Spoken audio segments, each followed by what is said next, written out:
Hello everyone. Today we are going to begin with the chapter income from house property. Now इस video को बनाने के पीछे का इंटेंशन हमारा ये है कि एकदम इजी तरीके से हम आपको इस चैप्टर के सम्स सॉल्व करने के लायक बना दें।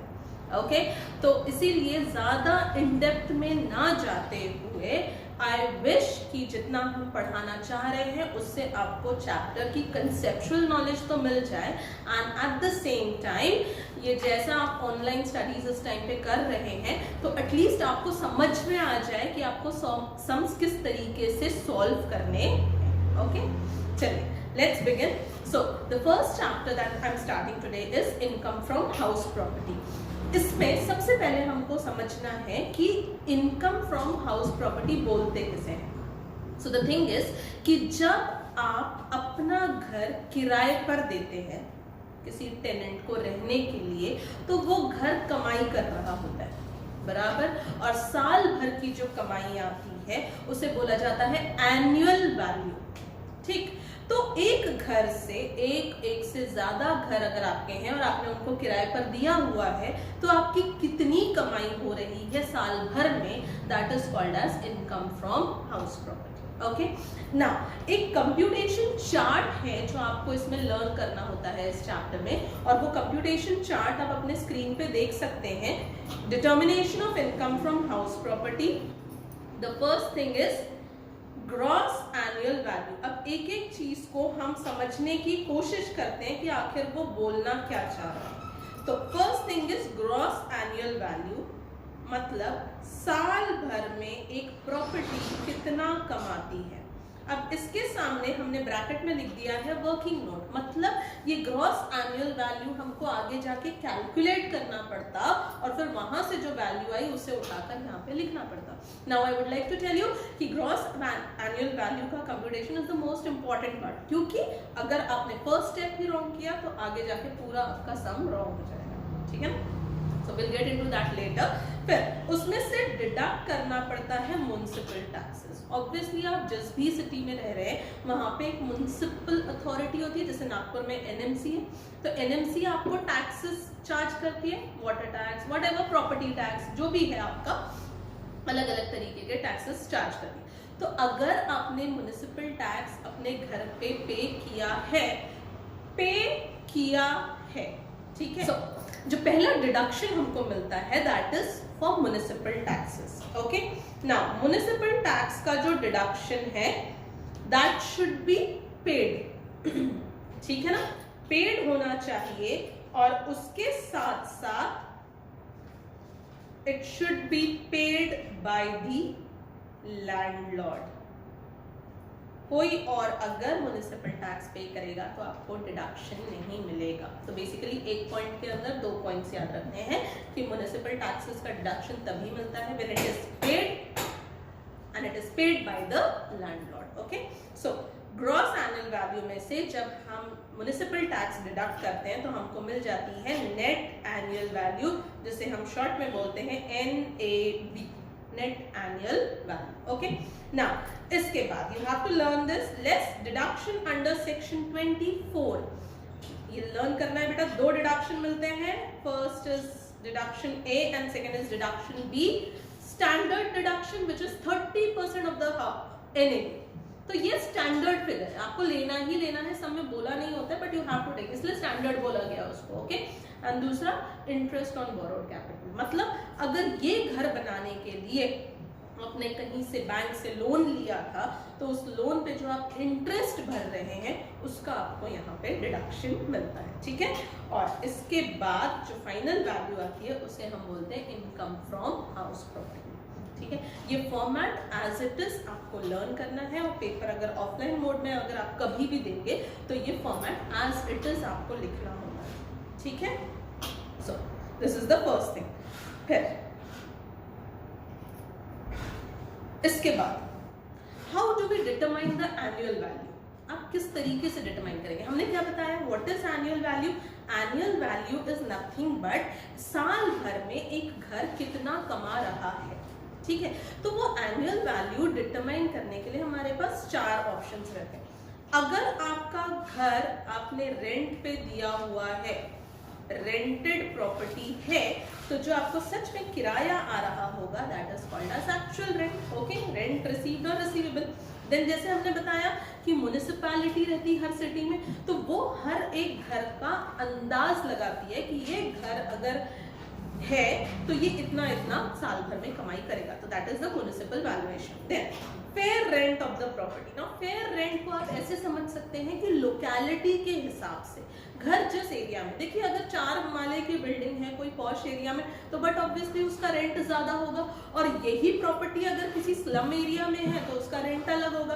तो फेयर रेंट को आप ऐसे ही समझ लीजिए कि लोकेलिटी के हिसाब से अंदाजन कितना किराया आता है। And the last one is standard rent. Standard rent is the rent which is set up by the government under the Rent Control Act. Okay, कुछ सिटीज में रेंट कंट्रोल एक्ट होता है, कुछ सिटीज में रेंट कंट्रोल एक्ट नहीं होता है, इसीलिए ये ऑप्शन कहीं अवेलेबल रहता और कहीं ये अवेलेबल नहीं रहता। आई होप आपको इतना समझ गया होगा। 2 चीजें पढ़ाई हैं हमने अभी। फर्स्ट थिंग इज कंप्यूटेशन का चार्ट, और इसमें जो बताया था कि पहले ये ग्रॉस एनुअल वैल्यू हमको कैलकुलेट करना है, तो वो किस तरीके से कैलकुलेट करना है, उसके लिए कौन से 4 फैक्टर्स इंपॉर्टेंट है वो यहाँ पे हमने बताया। ठीक है, एनुअल वैल्यू के लिए एक first is actual if the property is rented, second is standard value, third is fair rent and fourth is standard rent only in cities where rent control act is applicable and that will be mentioned in the sum. Now I would like to tell you something about computation part. इसको हटा देते हैं अभी के लिए, हम आपको computation part बता देते हैं अभी। नाउ लुक सी, फर्स्ट पहले हम एक ऐसी प्रॉपर्टी का हिसाब लगाते हैं जो डीम्ड लेट आउट है। आप बेटा डीम्ड लेट आउट क्या होता है? सुनो, आप बिलोंग करते हो रईस फैमिली को, ठीक है, तो आपके पास एक से ज्यादा घर है, एक घर में आप खुद रहते हो, दूसरे घर को आपने भी रखा है अपने लिए ही, जहां पे आप वीकेंड्स पे जाके चिल करते हो। ठीक है, तो सरकार क्या बोलती है या इनकम टैक्स डिपार्टमेंट क्या बोलता है कि आपने वो घर खाली छोड़ा है या रखा है ये आपकी मर्जी है, पर हम तो ये अज्यूम करके चलेंगे कि वो प्रॉपर्टी भी लेट आउट है। क्या अज्यूम करके चलेंगे? कि वो प्रॉपर्टी भी लेट आउट है। तो डीम्ड लेट आउट किसको बोलते हैं? when the property is not actually let out but it is assumed to be let out. Getting it? Now, फिर हम इसमें ऐसी 2 सिटीज का एग्जाम्पल लेंगे जहां पे एक तरफ रेंट कंट्रोल एक्ट नहीं है और दूसरी एक ऐसी सिटी जहां पे रेंट कंट्रोल एक्ट एप्लीकेबल है। अभी जो मैंने आपको पिछला चार्ट दिखाया उसमें मैंने आपको समझाया कि कंपैरिजन के लिए 4 चीजें होती है। एक होती है एक्चुअल रेंट अगर प्रॉपर्टी लेट आउट है, एक होता है म्युनिसिपल वैल्यूएशन बराबर, एक होता है फेयर रेंट और एक होता है स्टैंडर्ड रेंट। ठीक है, बराबर ये 4 चीजें थी ना।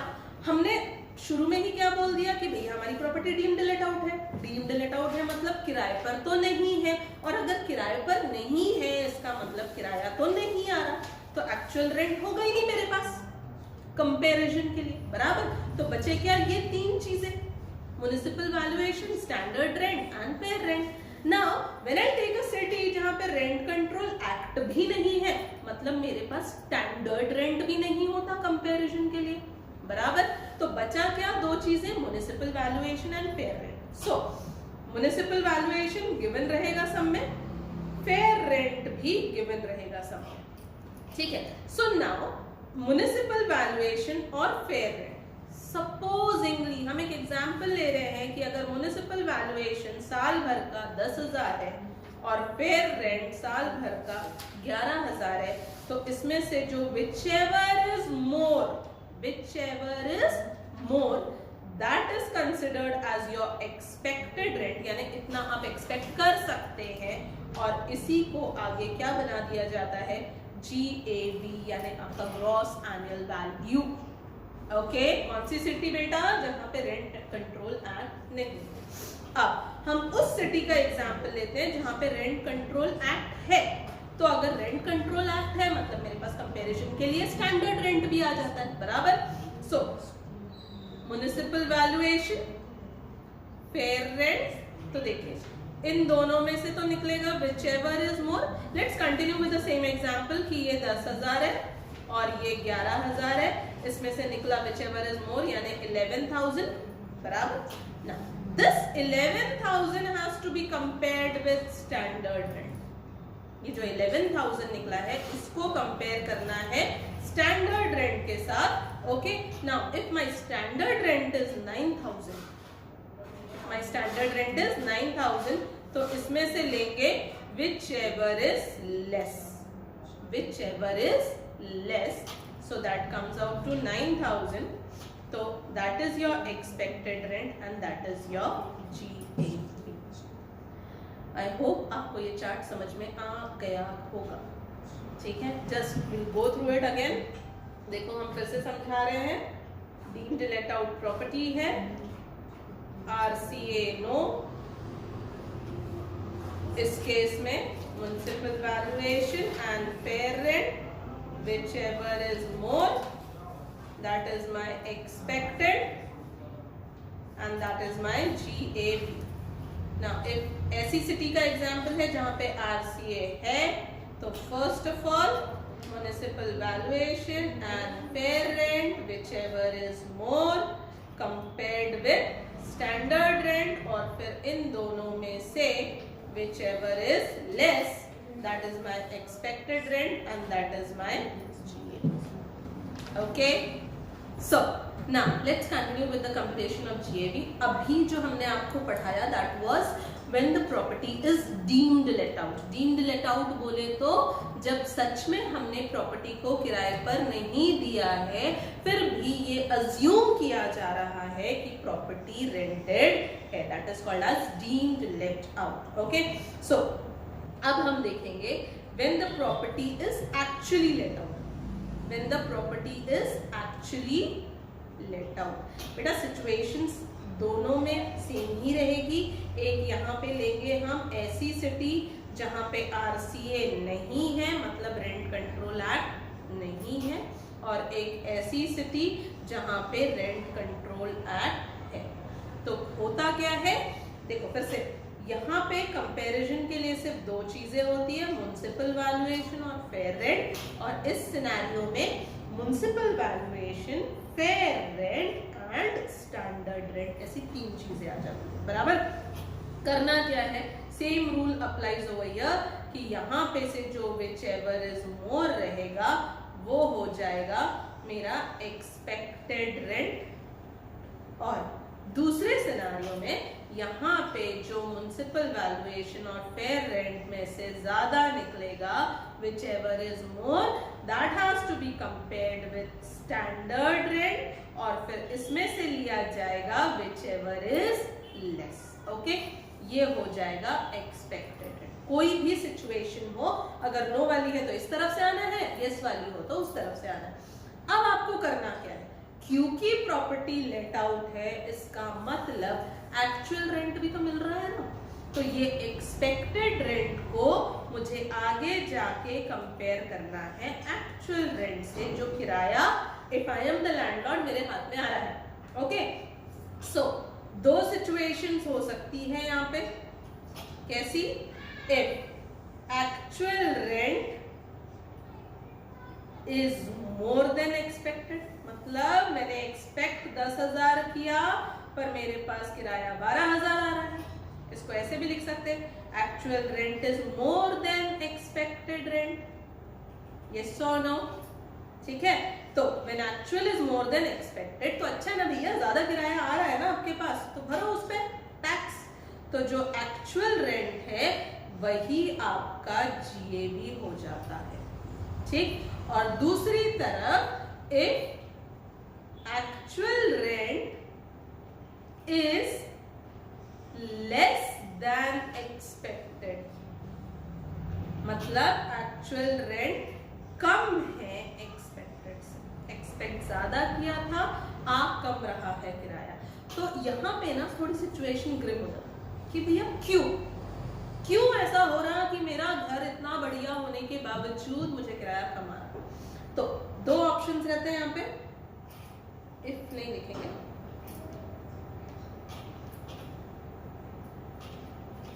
ड्यू टू वेकेंसी, मतलब मैं लैंडलॉर्ड हूं और मैंने अपने घर के आगे टू लेट का बोर्ड लगा के रखा हुआ है, पर किराएदार आए नहीं रहने के लिए। अब नहीं आए किराएदार तो किराया ही नहीं आएगा मेरे हाथ में, और किराया नहीं आएगा तो टैक्स कहां से भरूंगी? तो इसमें तो मेरी कोई गलती है नहीं। इसलिए क्या करेंगे, जितना किराया आ रहा है, एक्चुअल रेंट जो है, उसी को बना देंगे हम हमारा GA। ओके। और दूसरी बात, अगर कोई और वजह है, इफ अदर रीजंस एग्जिस्ट, कोई भी हजारों वजह हो सकती है, इस केस में सिर्फ वैकेंसी को एक छोड़ देना, उसके अलावा कोई भी वजह रही तो जो एक्सपेक्टेड रेंट रहता वही आपका GAV हो जाता है। ठीक, देखो फिर से देख लेते हैं एक्चुअल रेंट, पूरा कंपैरिजन का चार्ट। लेट आउट प्रॉपर्टी है, RCA no, municipal valuation, fair rent, whichever is more that becomes expected, RCA yes, municipal valuation, fair rent, whichever is more compared with standard that becomes expected। उसको compare करेंगे actual rent के साथ। Actual अगर expected से ज्यादा है तो actual ही GAV है, और अगर एक्चुअल एक्सपेक्टेड से कम है तो क्यों कम है ये देखना पड़ता। अगर वैकेंसी की वजह से कम है तो एक्चुअल ही GAV है, और अगर किसी और वजह से कम है तो हमको एक्सपेक्टेड को ही GAV बनाना पड़ेगा। ठीक है, ये हो गए अभी के लिए आपके बेसिक्स के चार्ट्स। इस पर आप बेसिक्स वाले सम तो जरूर कर सकते हैं। ठीक है, without wasting time let's begin with the sums. पहला सम है, बहुत सिंपल सा है। सी, first I'll read out the sum for you. As you can see on the board, C owns a house property that is let out during the previous year on a monthly rent of 10,000. क्या दिया हुआ है बेटा यहाँ पे? Monthly rent जो है वो 10,000 है। इसका मतलब मेरी प्रॉपर्टी एक्चुअली में लेट आउट प्रॉपर्टी है। इसका मतलब कंप्यूटेशन के वक्त एक्चुअल रेंट का भी पॉइंट आएगा, और एक्चुअल रेंट कितना होगा मेरा? 10,000 इंटू 12 महीने, यानी कि 1,20,000 will be my actual rent. Okay, फिर आगे क्वेश्चन में क्या दिया हुआ है हमको देख लेते हैं एक बार। देखिए, फेयर रेंट दिया हुआ है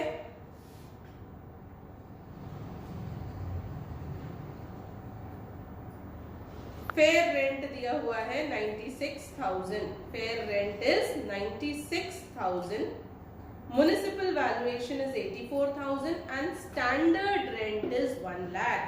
अब तीन चीजें हैं। पहला है म्युनिसिपल वैल्यूएशन जो कि कितना है? 96,000। उसके बाद है फेयर रेंट जो कि कितना है? 84,000, और उसके बाद जो है वो है standard rent that is 1 lakh. Fine. ना आपको क्या करना है? रूल अप्लाई करना है। म्युनिसिपल वैल्यूएशन और फेयर रेंट में से whichever is more, और वो आपको क्लियरली दिखाई दे रहा है, इट इज 96,000। और क्योंकि मेरे सम में स्टैंडर्ड रेंट भी है तो ये जो whichever is more आया that has to be compared with standard rent, और इसमें से लिया जाता है whichever is less, तो वो भी अगेन कम्स आउट टू 96,000, और इसे हम क्या बोल देते हैं? Expected rent. Fine. Now what you have to do is, देखिए हम नीचे कर रहे हैं, एक्सपेक्टेड रेंट को कंपेयर किया जाएगा एक्चुअल रेंट से। अब हमारे क्वेश्चन में एक्सपेक्टेड रेंट जो आया as per the comparison that is 96,000, और एक्चुअल रेंट जो आया that is 1,20,000। What you can see is कि एक्चुअल रेंट जो है वो ज्यादा है किससे? एक्सपेक्टेड से। और जब एक्चुअल रेंट ज्यादा होता है तो जो एक्चुअल रेंट है वही आपका GAV है। क्या है? वही आपका GAV। ठीक है, तो इससे तो हमको जीएबी मिल गया। अब हमारा जीएबी कितना है 1,20,000। तो जो हमारा computation of income tax from house property for the assessment year, ये पूरा अपन चार्ट ड्रॉ कर लेंगे। पहले भी बताया था आपको कि कंप्यूटेशन चार्ट जो है एज इट इज रहता बराबर। तो हमने उसको कॉपी कर लिया। ग्रॉस एनुअल वैल्यू हमारा आ गया 1,20,000। Fine, then let's read out the sum again. देखो ऊपर क्वेश्चन में क्या दिया हुआ है, C owns the house property, that means C is the owner, owner बोले तो लैंडलॉर्ड। और यहाँ पे क्या लिखा हुआ है, municipal taxes paid by C. Fine. Now, if it is paid by C and it is paid by the landlord, and as per the basics कि अगर landlord ने पे किया है तो ही डिडक्शन मिलता है म्युनिसिपल टैक्स का। तो हम यहाँ पे क्लियरली 24,000 का डिडक्शन दे देंगे for municipal tax. Now, 1,20,000 minus 24,000, your net annual value is 96,000. Okay, इसके बाद बिना कुछ सोचे समझे यहाँ पे 30% ऑफ एनएवी, मतलब जो 96,000 आया उसका 30% हम दे देंगे स्टैंडर्ड डिडक्शन। ठीक है, उसके बाद कौन सा पॉइंट है बेटा, interest on housing loan. Let's get back to the sum again. देखो, municipal taxes paid by tenant, कोई लेना देना नहीं है, काम की चीज नहीं है हमारे, छोड़ देंगे। Expenditure incurred by C, again कोई काम की चीज नहीं है, छोड़ देंगे। फायर इंश्योरेंस पेएबल, काम की चीज नहीं है, छोड़ देंगे। Income to his aged father, मतलब अपनी इनकम में से ये शेयर कर रहे हैं, या जो भी income to his aged father दे रहे हैं, कोई काम का नहीं। Ground rent again of no use. तो बोलने का मतलब क्या है कि फॉर्मेट जितना है उसमें जो चीजें हैं वही अगर हमको सम में दिखाई देती है तो हम डिडक्शन देंगे, अदरवाइज कोई डिडक्शन नहीं आएगा। ओके, सो पूरा सम तो ऑलरेडी रीड आउट हो गया, बट मुझे इंटरेस्ट ऑन हाउसिंग लोन का कोई पॉइंट नहीं दिखा, तो इसीलिए हम यहाँ पे क्या दे देंगे, dash. Fine, now deduct 28,800 from 96,000, so you get 67,200 as your income from house property। और सम नंबर 1 खत्म हो गया। So coming to the next sum, देखिए पहले सम रीड कर लेते हैं। Mister X is the owner of the residential house whose construction was completed on 31st August 1999। तो मिस्टर एक्स अगर ओनर है तो दैट मीन्स कि वो लैंडलॉर्ड भी है, और आगे ये याद रखेंगे कि जो भी टैक्सेस पे होने चाहिए it should be paid by the owner only, तभी डिडक्शन मिलेगा। ठीक है, फिर प्रॉपर्टी इज लेट आउट, मतलब लेट आउट प्रॉपर्टी है, ये किराया आ रहा है, मतलब एक्चुअल रेंट का पॉइंट यहाँ पे हमको दिखाई देगा। ठीक है, since then for the residential purpose, मतलब जब से घर बन के तैयार हुआ है तब से वो किराए पर है। अब क्या क्या दिया हुआ है बेटा, देखो म्युनिसिपल वैल्यूएशन दिया हुआ है 40,000, फिर expected fair rent per month दिया हुआ है 4,000, स्टैंडर्ड रेंट भी है, इसका मतलब 30,000 rent control act is applicable. Okay, now actual rent per month देख लीजिए आप कितना है, 5,500 पर मंथ। नाउ इसके बाद म्युनिसिपल टैक्सेस है, फायर इंश्योरेंस है, फायर इंश्योरेंस होना चाहिए, payable legal expenses, stamp duty, registration charges. देखते हैं इनका आगे क्या करना है। नीचे का भी थोड़ा सा रीड मार लेते हैं। द असेसी बोले तो the taxpayer. Okay, mortgage the property for 1 lakh which was spent on his daughter's marriage, मतलब घर को गिरवी रखकर 1 लाख रुपए का लोन लिया गया बेटी की शादी के लिए। इस पर असेसी ब्याज भी पे करेगा, तो वो 15,000 का ब्याज पे कर रहे हैं, ऐसा आपको सम में दिखाई दे रहा होगा। 15,000 का ब्याज पे कर रहे हैं, बट ये 15,000 का ब्याज जो है, अगर आपके दिमाग में ऐसे ख्याल आ रहे हैं कि भैया घर गिरवी रखा है तो घर के बदले लोन लिया है तो ये इंटरेस्ट ऑन हाउसिंग लोन है, तो ऐसा नहीं है।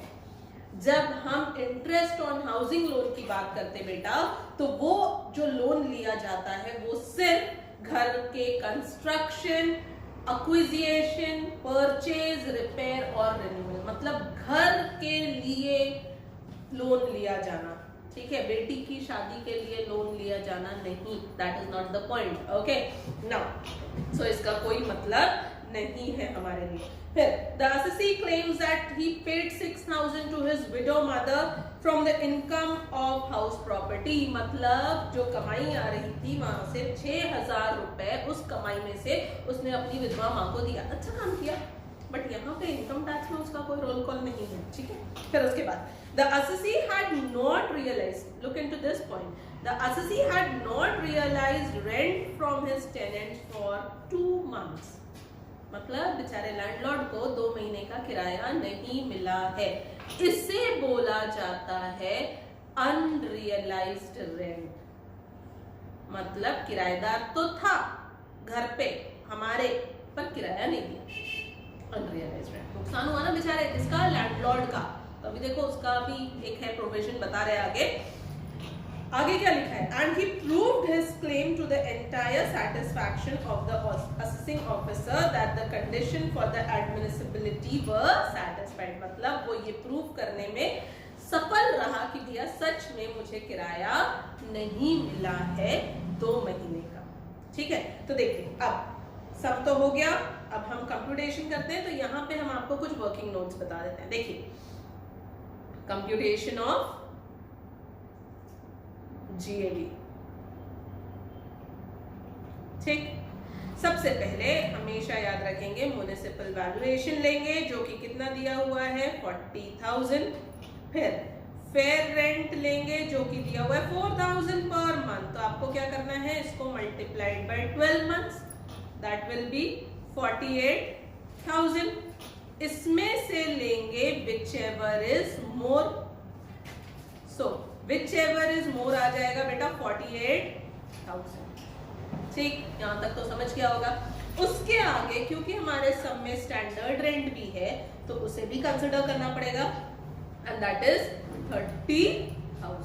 सो 48,000 and 30,000, which ever is less, पहले विच एवर इज मोर, उसके बाद विच एवर इज लेस, तो यहां से निकल के आ जाता है 30,000 is my expected revenue, okay। now अब क्या करना है, देखो क्योंकि प्रॉपर्टी लेट आउट है तो एक्चुअल रेंट भी होगा, हाँ या ना, जरूर होगा।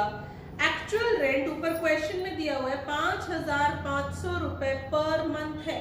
तो देखो यहाँ 5,500 इंटू 12 अगर करते हैं हम तो the answer comes out to 66,000 rupees, ठीक। बट अब यहाँ पे एक रूल, वो बेचारे को 2 महीने का किराया नहीं मिला तो वो तो ये बोलेगा ना जब किराया नहीं मिला तो टैक्स कैसे भरूं करके उस पे, ठीक है। तो इसीलिए हम उसको यहाँ से डिडक्शन देंगे कि भैया उसकी भी कोई गलती नहीं है, and he has proved his claim to the assessing officer। तो अनरियलाइज्ड रेंट जो है कितने महीने का, 2 महीने का, यहाँ पे उसे डिडक्शन मिल जाएगा। तो दिस कम्स आउट टू 11,000 और फिर actual rent received is 55,000। Actual rent received is 55,000, okay. Now listen, ये इधर देखिए, हाँ हम आपको फिर से समझा रहे हैं।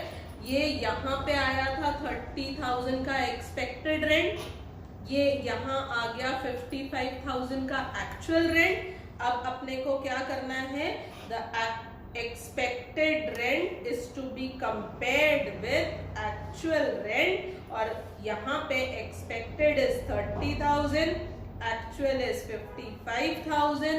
एक्चुअल रेंट ज्यादा है, इसका मतलब एक्चुअल रेंट ही मेरा क्या हो जाएगा, GAV हो जाएगा, ठीक है। इसके बाद जब आप हम सम सॉल्व करेंगे तो देखिए अब हम पूरा फॉर्मेट नहीं लिख रहे, थोड़ा जल्दी जल्दी करते हैं। GAV जो आया according to the working note that is 55,000 minus municipal tax का डिडक्शन मिलेगा, यस और नो।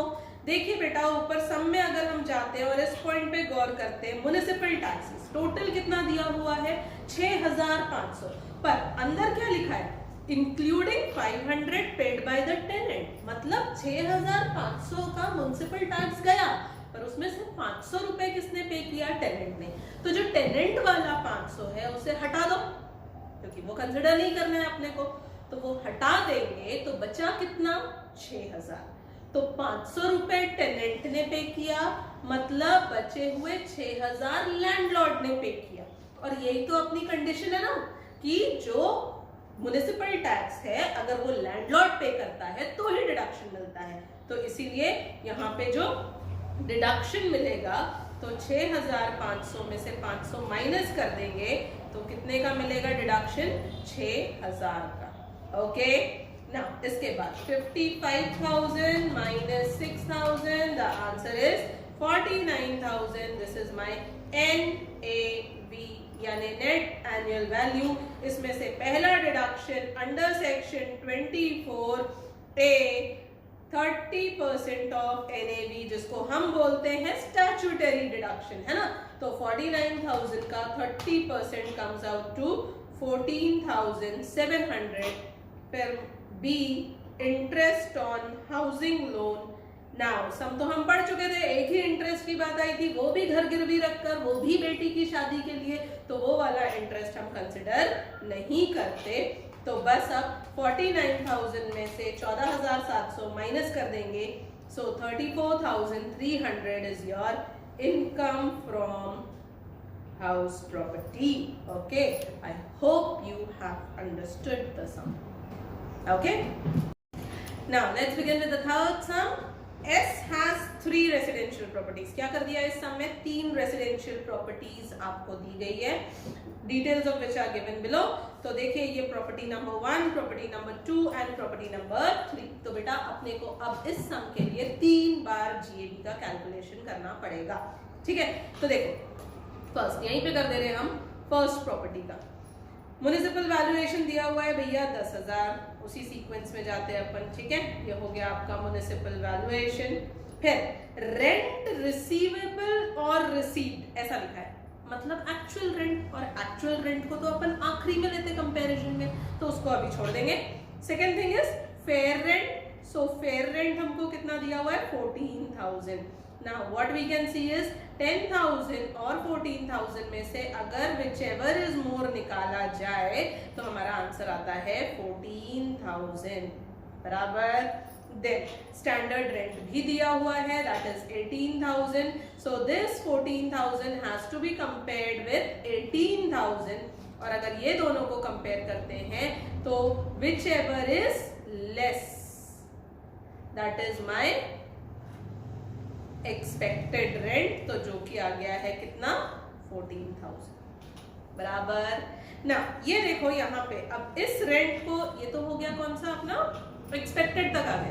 अब रेंट रिसीव्ड या रिसीवेबल कितना दिया हुआ है, actual rent 12,000।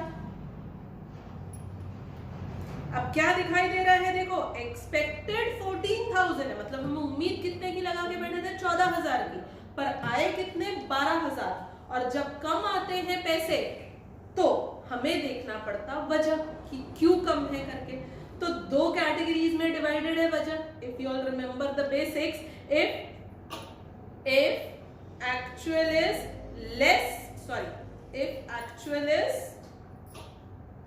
Less than expected, ये आ रहा है 12,000 और ये आ रहा है 14,000, तो हमको रीजंस एनालाइज करने पड़ते क्यों। इफ ड्यू टू वेकेंसी, तो वेकेंसी अगर है तो एक्चुअल ही आपका क्या हो जाता है GAV, और अदर रीजंस अगर है, अदर रीजंस में हजारों वजह हो सकती है, तो जो एक्सपेक्टेड है आपका वही रहता है आपका GAV, बराबर।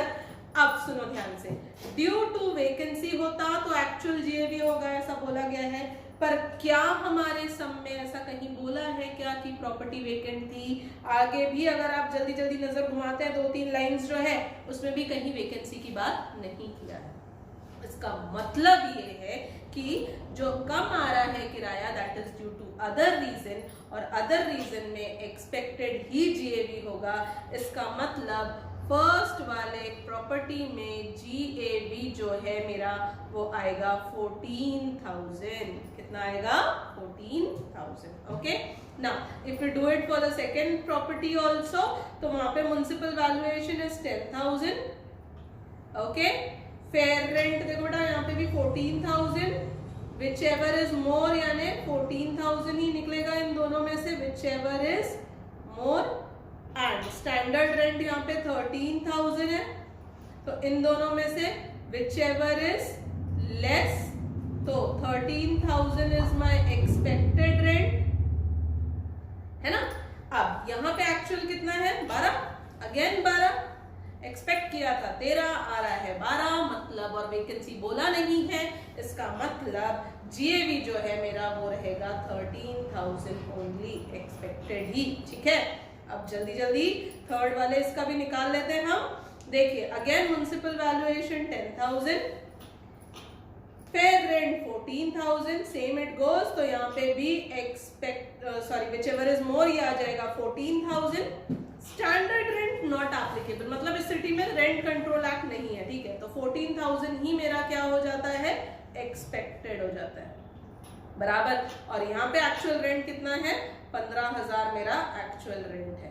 तो ये तो अच्छी सिनेरियो है ना कि एक्चुअल रेंट तो ज्यादा आ रहा, तो ज्यादा आ रहा तो भरो टैक्स भैया उस पर, तो 15,000 क्या हो जाता है आपका? जीएवी हो जाता है। ठीक है, तो ये हमको मिल गया तीनों घरों का जीएवी, 13,000, 14,000, 13,000 एंड 15,000। ठीक है, सो कंप्यूटेशन चार्ट बनाते वक्त कुछ नहीं करना है आपको, बस जो हम एक कॉलम बनाते थे उसकी जगह आपको 3 कॉलम बना देना है। देखिए इस तरीके से,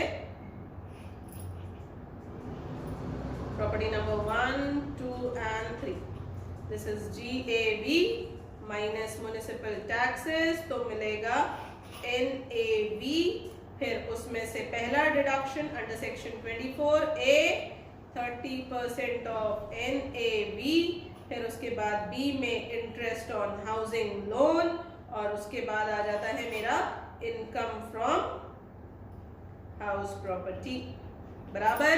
सो जीएवी कितना आया था? 14, 13 and 15, 14,000, 13,000 and 15,000, property number 1, property number 2 and property number 3। Municipal tax है क्या? देख लेते हैं। ये सम बॉक्स तो हमने रीड कर चुके, नीचे देखो क्या लिखा हुआ है, compute the income chargeable under the head income from house property for the assessment year whatever 2006 2007, following expenses were paid municipal taxes at the rate 10%। नाम से 10% दिया हुआ है हमको म्युनिसिपल टैक्स। म्युनिसिपल टैक्सेस कौन लगाता है? म्युनिसिपैलिटी, और म्युनिसिपैलिटी वाले अपने ही वैल्यूएशन पे टैक्सेस लगाएंगे, बराबर। तो हमारे सम में म्युनिसिपल वैल्यूएशन है ना बेटा, कितना है? देखिए 10,000, 10,000, 10,000, तो ये जो 10% निकालना है ये किसका रहेगा? 10,000 का 10% रहेगा। Okay, so 10% of municipal valuation, तीनों घरों का म्युनिसिपल वैल्यूएशन 10,000 ही था, तो ये 1,000, 1,000 और 1,000। ठीक है, सो 14 minus 1, 13,000, 13 minus 1, 12,000, 15 minus 1, 14,000। This is the deal, बराबर। अब बिना सोचे समझे पहले हमको क्या देना है? सबका 30%, 13,000 का 30% हो जाएगा 3,900, यहाँ 3,600 एंड 14,000 का 30% हो जाएगा 4,200। ठीक, अब इसके बाद है इंटरेस्ट ऑन हाउसिंग लोन का पॉइंट, तो let's go to it. Collection charges दिया है 210, काम का नहीं है, नहीं लेंगे। रिपेयरिंग 570 नहीं लेंगे। वाइट वॉशिंग का खर्चा हुआ नहीं लेंगे। फालतू चीजें कंसिडर नहीं करना है, जितना फॉर्मेट में है बस उतना ही। तो यहाँ डैश डैश डैश, अब डिडक्ट करते जाएंगे सब में से, सो आंसर आते जाएगा हमारा इनकम फ्रॉम हाउस प्रॉपर्टी का। ओके,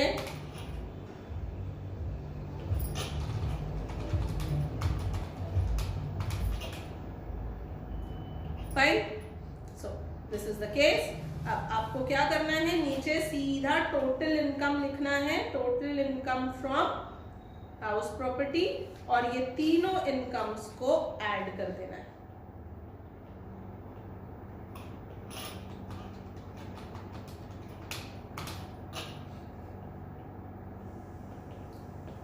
डन, ओके, हो गया सब खत्म।